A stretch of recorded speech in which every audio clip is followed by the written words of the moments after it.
First woman cosmonaut Valentina Tereshkova presenting a badge to U.S. astronaut Neil Armstrong, 1970. Atari founders Ted Dabney, Nolan Bushnell, Fred Marincek, and Al Alcorn pose with a Pong machine, 1972. Assembling the sports section of the New York Times, USA, 1942.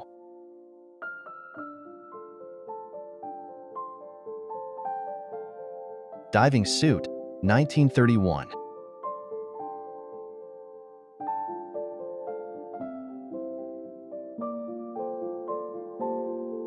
This picture of New York in 1933 looks like it's from the 2070s.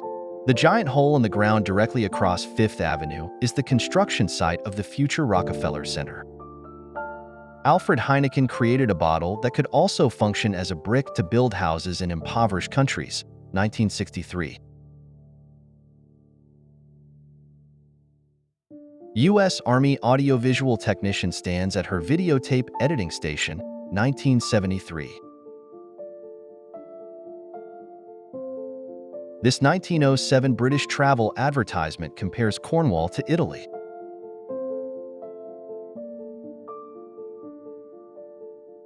'70s fashion.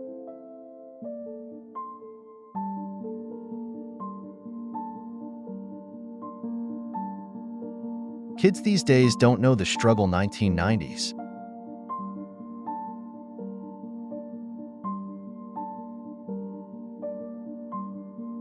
Tsar Nicholas II fooling around with cousin Prince Nicholas of Greece and Grand Duke Boris Vladimirovich, 1899.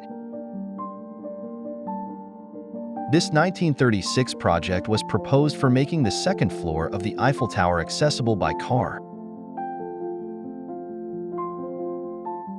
This man created his mother and father statue by wood for 3 years.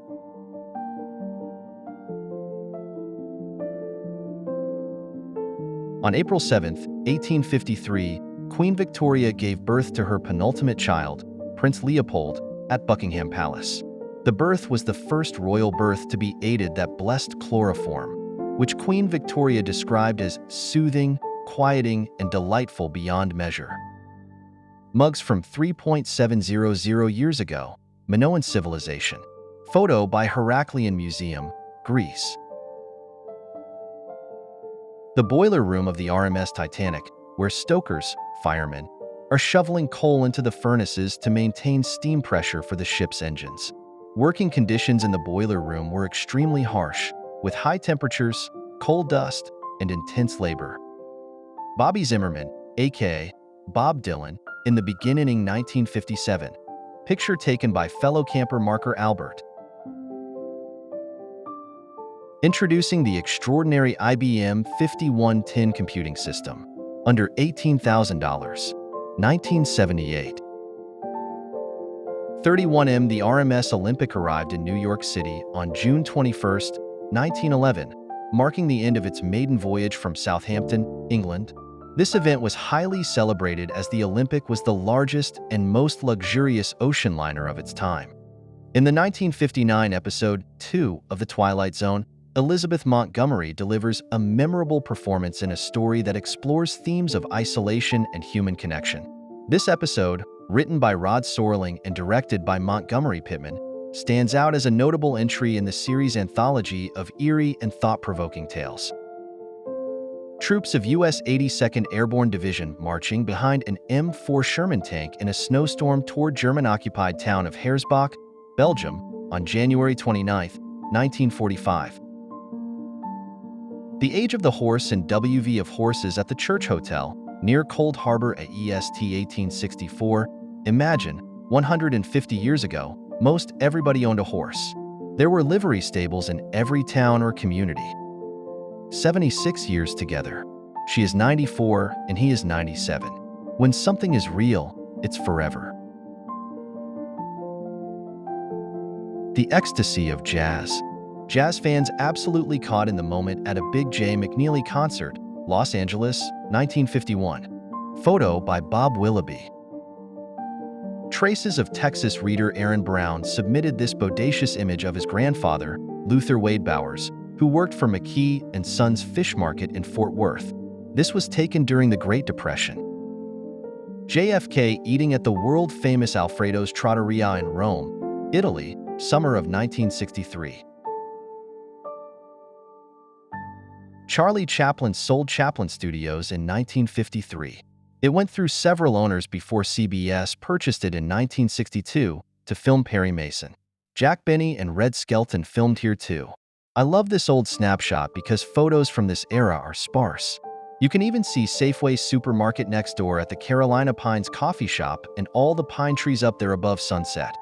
It became A&M Records in 1966 and the Jim Henson Company in 1999, and today it's currently for sale. Primo Carnera, nicknamed the Ambling Alp, was an Italian professional boxer and wrestler who reigned as the boxing world heavyweight champion from June 29, 1933 to June 14, 1934. He won more fights by knockout than any other heavyweight champion in boxing history. 1951.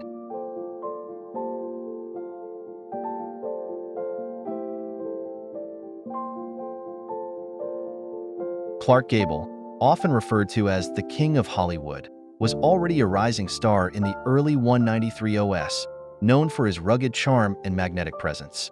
During this period, Gable was married to Rhea Franklin, his second wife, whom he met before his meteoric rise to fame. How did we ever survive? Lead piping, no refrigerator, no sell-by dates, asbestos lagging, no seat belts, coal fires, no fat content warnings, and only fish and chips takeaways. Life was simpler and expectations realistic. People were kinder and grateful to be alive after 2 world wars. The roadbed installation during the construction of the Golden Gate Bridge, San Francisco, 1936. Cinema in the air.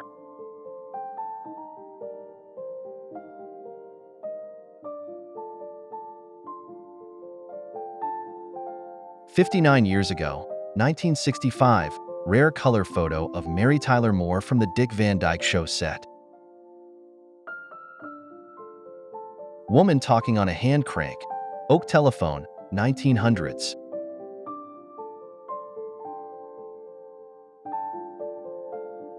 Max Baer Jr., born Maximilian Adelbert Baer Jr. on December 4, 1937, is an American actor, producer, comedian, and director. He is widely known for his role as Jethro Bodine, the dim-witted relative of Jed Clampett, played by Buddy Ebsen, on the classic sitcom The Beverly Hillbillies. Jenny Claire seen here, posing with her Leland Mini October 6, 1972.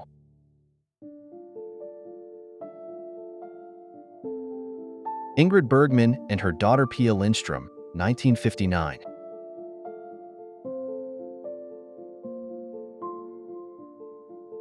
Deep in the Valley of the Kings, archaeologist Howard Carter uncovered something remarkable in 1903, the nearly 400-year-old chariot body of Thutmose V. Found in his tomb, KV-43, this chariot is one of the few Egyptian examples to survive into the modern day. LT was part of the king's burial items, meant to serve him in the afterlife, and offers a rare glimpse into the past. 5 lesser-known facts about the 1916 Ford and its connection to hot rod culture. The 1916 Ford Model T, often hailed as one of the most influential automobiles in history, may not initially appear to be a candidate for hot rod culture. However, the adaptability of this early automobile made it a favorite among hot rodders. Here are 5 lesser-known facts about the 1916 Ford Model T and its connection to the evolution of hot rods.